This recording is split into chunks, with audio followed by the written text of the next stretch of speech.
Should they have gone a bit harder, a bit longer? I'm happy for the 25 basis point reduction, but I would like to see a little bit more in the rhetoric. So instead of sort of putting us in this position, well, on one hand, I might have to put rates up, and we did consider an interest rate increase, and on the other hand, we might have to put rates down. Stop that rhetoric. Tell us that we are now going to get more rate reductions, put a bit of confidence back into the economy. But we have record bankruptcies at the moment in terms of businesses, small business owners, and, you know, give us some confidence back, please. Rory, let's bring you in now. With this rate cut, it must be welcome relief for your mortgage. How do your repayments change?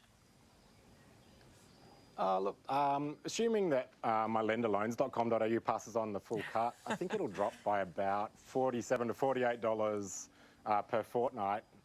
Again, assuming it's passed on in full.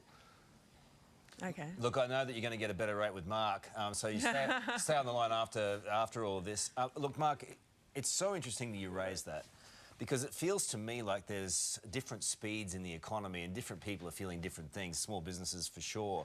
There are others who are really struggling. What does this do to the housing market, given there are so many trying to get into it? What's going to happen this weekend?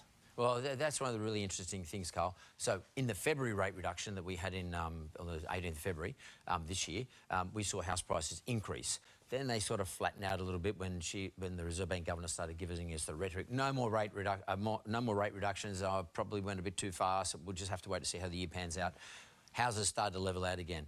But just remember this, for every 50 basis point rate reductions that we get across the board, lenders will lend you 5% more. Borrowers, they take that 5% more and they just spend it at the auction. They don't put it in their pocket. They go, oh, we've got 5% more to spend.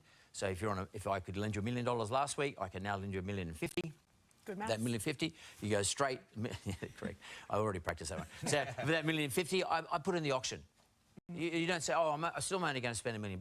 I'm going to spend $1,050,000 because every other single person in the room got the same approval, and every other single person in the room wants to be you. So it drives up prices. Just pushes prices up. And it's harder for first home buyers to get it. So no solution.